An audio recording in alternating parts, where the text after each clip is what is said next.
Hello everyone, welcome you all in my first video lecture of the accountancy. Okay, so in this lecture, today is our lecture number 1 and today we are going to start the fundamentals of partnership. ठीक है, तो आज basically हम लोग fundamentals of partnership start करने जा रहे हैं और हमारा ये पहला लेक्चर है।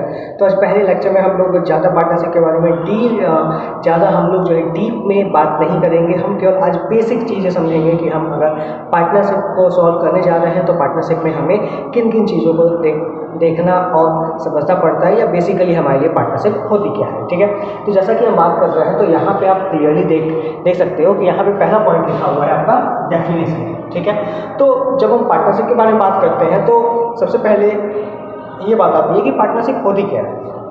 तो अगर हम पार्टनरशिप के बारे में बात कर रहे हैं तो पार्टनरशिप का मेरा क्लियर मतलब होता है कि वैन 2 और मोर देन 2 पर्सन्स, ठीक है, जब 2 या 2 से अधिक लोग एक साथ में आते हैं, एक साथ में आके एक फर्म कॉन्स्टिट्यूट करते हैं, एक कोई कंपनी बनाते हैं, तो उस फर्म को, उस इंस्टीट्यूशन को हम लोग क्या कहते हैं, पार्टनरशिप कहते हैं। ठीक है, तो यहाँ पे आपको डेफिनेशन में ज़्यादा नहीं सोचना है। पार्टनर का मतलब साझेदार। ठीक है, अगर मैं हिंदी में बात करूँ तो पार्टनर का मतलब होता है साझेदार। ठीक है, और पार्टनरशिप फर्म का मतलब होता है साझेदारी में किसी भी फर्म को चलाना। ठीक है, तो यहाँ पे अगर हम डेफिनेशन के बारे में बात कर रहे हैं तो यहाँ पे क्या है कि 2 या 2 से अधिक लोग जब साथ में आके किसी फर्म को चलाते हैं तो उसी फर्म को हम लोग क्या कहते हैं, उसी फर्म को हम लोग कहते हैं पार्टनरशिप फर्म कहते हैं। ठीक है, नेक्स्ट आप देखिए तो नेक्स्ट आता है पार्टनरशिप के फीचर्स। ठीक है, तो पार्टनरशिप के फीचर्स के बारे में अगर हम लोग बात करें तो पार्टनरशिप के फीचर में आपको बहुत ज़्यादा हैरान परेशान होने की जरूरत नहीं है। पार्टनरशिप फीचर को आप लोग नॉर्मली पार्टनरशिप के डेफिनेशन से भी याद रख सकते हो। ठीक है, जैसे अगर मैं इसके फीचर्स के बारे में बात करूँ तो इसका पहला फीचर हो जाएगा 2 or more than 2 persons, 2 or more than 2 persons। मतलब एक पार्टनरशिप फॉर्म में आपको 2 या 2 से अधिक पर्सन चाहिए ही चाहिए। ठीक है, आपको एटलीस्ट 2 या 2 से अधिक पर्सन की ज़रूरत पड़ती है। अगर आपको पार्टनरशिप फॉर्म चलाना है तो पार्टनरशिप फॉर्म चलाने के लिए आपको 2 या 2 से अधिक लोगों की ज़रूरत जो है एट एनी कॉस्ट पड़ेगी ही पड़ेगी। ठीक है, अब उसके बाद हम नेक्स्ट बात करते हैं आपका और फीचर क्या हो सकता है। तो अब जाहिर सी बात है कि पार्टनरशिप है, तो जैसा कि मैंने आपको पहले ही कहा है कि पार्टनरशिप फॉर्म क्या होता है। पार्टनरशिप फॉर्म एक ऐसा फॉर्म है कि जहाँ पे 2 या 2 से अधिक लोग आके फॉर्म को ज्वाइन करते हैं। ठीक है, तो यहाँ पे अब आप देखिए नेक्स्ट फीचर क्या है हमारा।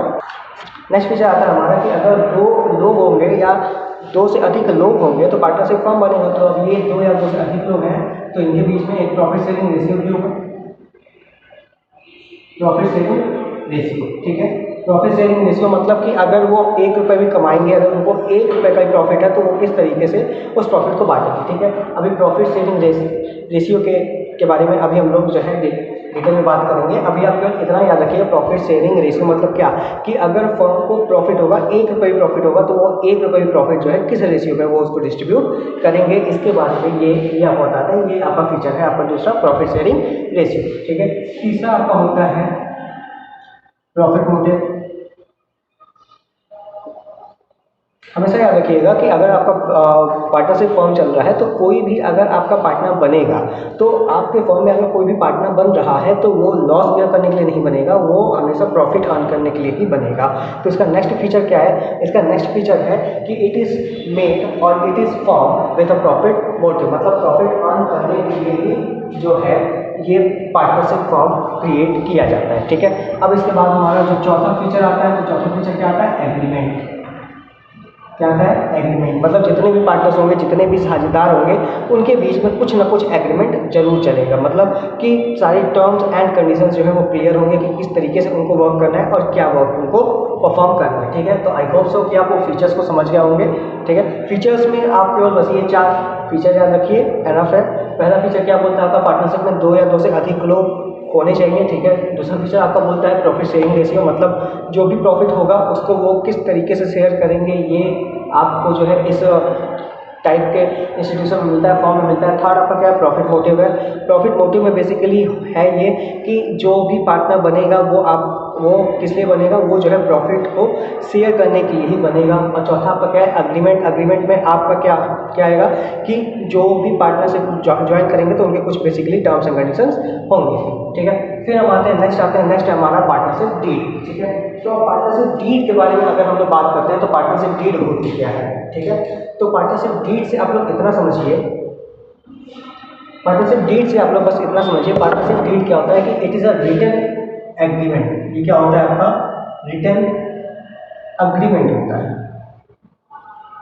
ठीक है, रिटर्न एग्रीमेंट। देखिए जैसा कि हम मान के चलते हैं कि अगर दो या दो से अधिक लोग साथ में आ रहे हैं फर्म को चलाने के लिए, तो उस फर्म को हम लोग कहेंगे पार्टनरशिप। ठीक है, तो पार्टनरशिप फर्म अगर हम लोग कहेंगे तो उनके बीच में जो भी टर्म्स एंड कंडीशंस या जो भी चीज़ें हुई हैं, तो उसको हम लोग को प्रॉपरली वो चीज़ें हमारे पास मेंशन होनी चाहिए कि क्या टर्म्स एंड कंडीशंस है, कि जिस टर्म्स एंड कंडीशंस पे दो या दो से अधिक लोग साथ में आए हैं, तो वो सभी टर्म्स एंड कंडीशंस जिस पे दो या दो से अधिक लोग साथ में आके एक पार्टनरशिप फर्म कॉन्स्टिट्यूट किए हैं, उसी टर्म्स एंड कंडीशंस को हम लोग क्या कहते हैं, पार्टनरशिप डीड कहते हैं। ठीक है, अब ये पार्टनरशिप डीड जो है वो आपका रिटन एग्रीमेंट भी हो सकता है और आपका जो है ओरल एग्रीमेंट भी हो सकता है।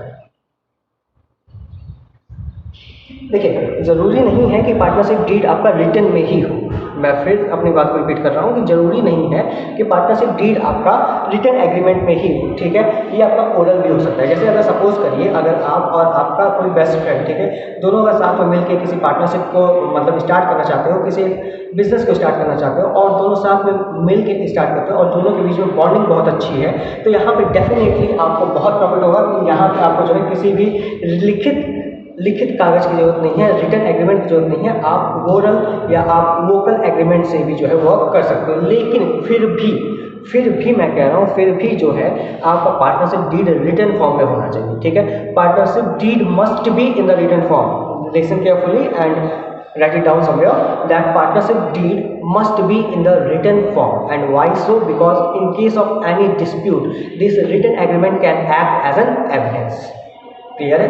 फिर से समझिए, पार्टनरशिप डीड को रिटन में होना किस लिए जरूरी है? रिटन में होना इसलिए जरूरी है क्योंकि अगर पार्टनर्स के बीच में कोई डिस्प्यूट होता है, ठीक है, किसी तरीके का मतभेद होता है, तो यहाँ पे उस मतभेद को क्लियर करने के लिए जो है हमें वो एग्रीमेंट जो हमने कभी तय किया था, हम जिस टर्म्स एंड कंडीशंस पे राजी हुए थे, अगर वो रिटन में होगा तो वो एग्रीमेंट एज एन एविडेंस वो करेगा। ठीक है, तो इतना याद रखिएगा, partnership deed must be in the written form so that it can act as an evidence in case of any dispute arises.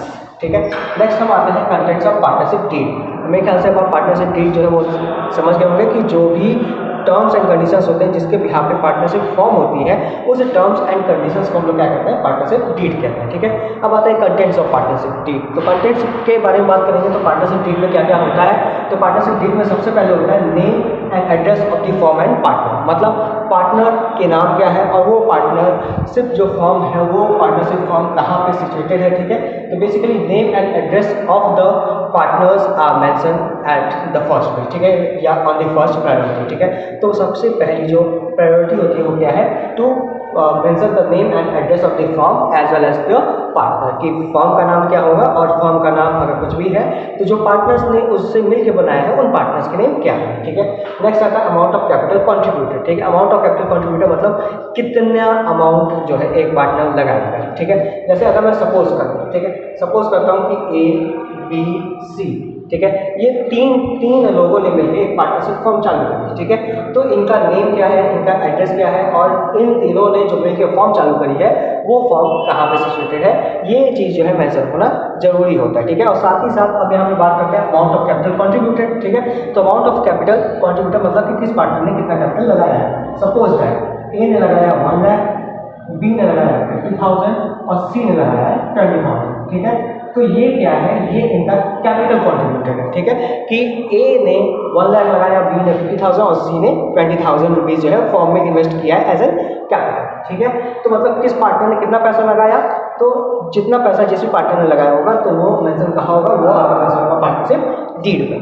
Next आता है प्रॉफिट शेयरिंग रेशियो। देखिए अभी हम जब फीचर्स पढ़ रहे थे तो वहाँ पे भी हम बात कर रहे थे कि प्रॉफिट शेयरिंग रेशियो, और फिर यहाँ पर भी हम बात कर रहे हैं। ठीक है, अब जैसे मान के चलिए यहाँ पे कितने पार्टनर्स हैं, ए बी सी। ठीक है, तो ए बी सी ने डिसाइड किया है कि इनका जो प्रॉफिट शेयरिंग रेशियो होगा वो होगा 3:2:1। ठीक है, प्रॉफिट शेयरिंग रेशियो क्या होगा, 3:2:1। अब प्रॉफिट शेयरिंग रेशियो को आप बड़े ध्यान से समझिएगा। प्रॉफिट शेयरिंग रेशियो जो है पार्टनर्स ने क्या डिसाइड किया है, 3:2:1। मतलब क्या है कि अगर ₹1 प्रॉफिट हुआ, कितना प्रॉफिट हुआ, ₹1 प्रॉफिट। ठीक है, तो अगर ये ₹1 में मान लो, ये मान लो क्या है, ये मेरा ₹1 का प्रॉफिट है, तो ये ₹1 प्रॉफिट जो है कैसे बनेगा, 3 पार्ट जाएगा ए को, 2 पार्ट जाएगा बी को और 1 पार्ट जाएगा सी को। मतलब इस ₹1 के कितने हिस्से होंगे, इस ₹1 के बेसिकली 6 हिस्से होंगे। कितने हिस्से होंगे? 6 हिस्से होंगे और उस 6 हिस्से में 3 हिस्सा जाएगा ए को, 2 हिस्सा जाएगा बी को और 1 हिस्सा जाएगा सी को। बात समझ में आ रही है? प्रॉफिट शेयरिंग रेशियो मतलब क्या होता है कि अगर 1 रुपये भी प्रॉफिट हो रहा है फॉर्म को, ठीक है, जैसे कि मैंने कंसिडर किया कि यहाँ पे प्रॉफिट मेरा कितना है, 1 रुपी मेरा प्रॉफिट है, तो वो 1 रुपी जो है वो कितने पार्ट में डिवाइड होगा? 6 पार्ट में डिवाइड होगा और 6 पार्ट में से 3 पार्ट जाएगा ए को, 2 पार्ट जाएगा बी को और 1 पार्ट जाएगा सी को। ठीक है, I hope so that with this your profit sharing ratio is clear. Okay, next thing is salary. ठीक है, अगर कोई पार्टनर, जैसा कि हम जानते हैं कि there are different types of partner. Okay, so different types of partner है, तो यहाँ पे अगर कोई पार्टनर जो है एक्स्ट्रा वर्क कर रहा है, कुछ एक्स्ट्रा एफर्ट डाल रहा है कि पार्टनरशिप फर्म को प्रॉफिट हो, तो इस प्रॉफिट को अर्न करने के लिए अगर बाकी के पार्टनर्स जो हैं उस पार्टनर को एक्स्ट्रा कुछ प्रोवाइड करते हैं फॉर हिज एक्स्ट्रा वर्क, तो उसको हम क्या बोल सकते हैं? सैलरी बोल सकते हैं। ठीक है, कि पार्टनर को जो है एक्स्ट्रा वर्क, एक्स्ट्रा एफर्ट डालने के लिए फर्म में अगर कुछ एक्स्ट्रा हम प्रोवाइड करते हैं, उसको मंथली अगर हम कुछ देते हैं तो उसको हम लोग सैलरी का नाम दे सकते हैं। नेक्स्ट हमारा क्या आता है? नेक्स्ट आता है कमीशन। ठीक है, कमीशन आपका का जनरली मिलता है किसलिए? तो commission is the surplus fund basically. ठीक है, कि आपने अच्छा वर्क किया उसके लिए आपको एक्स्ट्रा पैसे मिले। ठीक है, तो कमीशन आप जो है वो याद रखिएगा कि ये सारी चीज़ें जो है पार्टनरशिप डीड में मेंशन होती हैं। जैसे जैसे हम प्रैक्टिकल क्वेश्चन पे मूव करते जाएंगे वैसे वैसे हम चीज़ों को समझते जाएंगे। ठीक है, तो यहाँ पे आपका बेसिक थिंग था कि what is the definition of partnership, what is the feature of partnership, what is the partnership deed and what is the content of partnership. ठीक है, कि पार्टनरशिप डीड के कंटेंट्स क्या होते हैं। ठीक है, moving forward we are going to talk about the partnership act 1932। ठीक है, देखिए हम मूव करते हैं आगे और बात करते हैं पार्टनरशिप एक्ट 1932 के बारे में। ठीक है, तो जैसा कि हम देख रहे हैं कि पार्टनरशिप एक्ट 1932 होता क्या है, तो पहले उसको समझ लीजिए।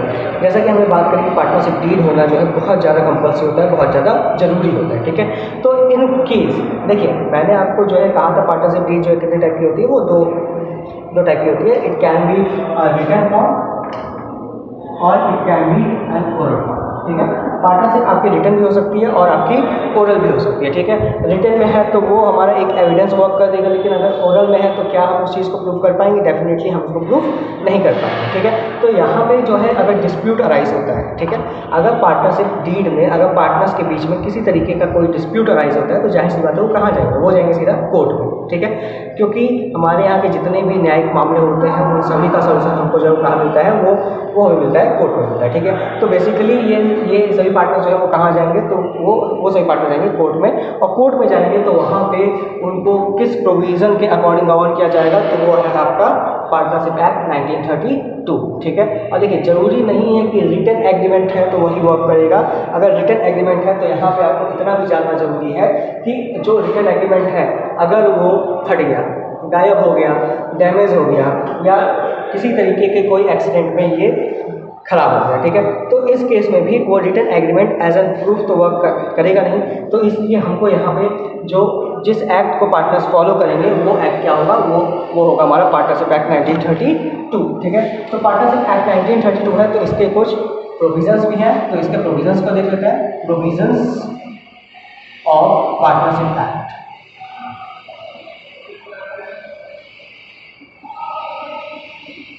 प्रोविजंस ऑफ पार्टनरशिप एक्ट, तो मतलब कि इन केस अगर पार्टनरशिप डीड आपका एब्सेंट है तो क्या क्या प्रोविजन आपके लागू होंगे? तो उसका देखिए, तो सबसे पहला आता है प्रॉफिट एंड लॉस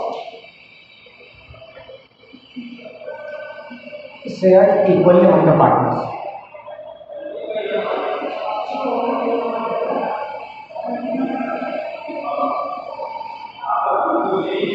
जो भी प्रॉफिट एंड लॉस फॉर्म को हुआ होगा वो सभी प्रॉफिट और लॉस जो है पार्टनर्स के बीच में कैसे शेयर किए जाएंगे? इक्वली शेयर किए जाएंगे। Next, no interest on capital,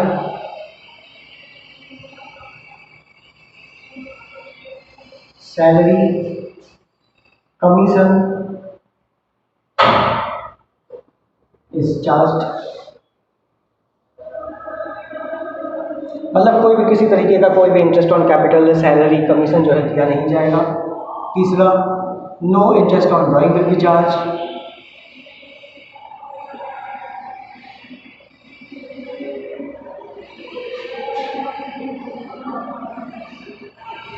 किसी तरीके का कोई भी इंटरेस्ट ऑन ड्राइंग जो है पार्टनर से चार्ज नहीं किया जाएगा।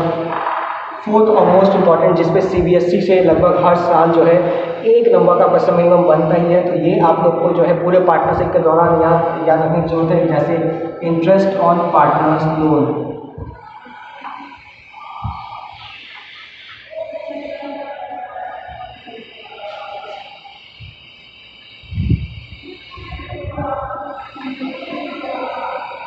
Interest on partners loan is charge at rate of 6% per annum. मतलब कि अगर देखिए पार्टनर क्या करता है, पार्टनर जो है फॉर्म में अपना कैपिटल तो लगाता है, ये साथ ही साथ जो है उसके साथ अगर पार्टनर किसी तरीके का कोई एडिशनल सपोर्ट प्रोवाइड करता है, ठीक है, एडिशनल सपोर्ट मतलब क्या कि एडिशनली अगर पार्टनर जो है कुछ अमाउंट देता है फॉर्म में एज एन लोन, तो उस अमाउंट पे अगर किसी तरीके का कोई डिस्प्यूट अराइज होता है या कोई ऐसा इंटरेस्ट रेट है कि जहाँ पे अगर पार्टनर्स एग्री नहीं करते हैं, तो वहाँ पे जो है बाय डिफॉल्ट कितना % इंटरेस्ट मिलेगा, 6% पर एनम इंटरेस्ट मिलेगा, ठीक है। तो ये चारों प्रोविजंस आपको जो है पार्टनरशिप एक्ट 1932 के याद रखने हैं, इसी के बिहाफ पे हम लोग जो है आगे बढ़ेंगे, ठीक है। तो आज हमारा लेक्चर नंबर 1 जो है यहीं पे स्टॉप होता है। I hope so that by going through this lecture you will be able to understand the definition of partnership, the features of partnership, partnership deed and contents of partnership as well as partnership act 1932, ठीक है। Next video lecture में हम लोग बात करेंगे different types के accounts की कि जो हम लोग पार्टनरशिप में बनाते हैं, ठीक है। तो यहाँ तक अगर आपको कोई भी डाउट है या कोई भी ऐसा पॉइंट कि जो आपको समझ में नहीं आ रहा है, then you are feel free to ask, okay. So till then stay home, stay safe, God bless you, thank you.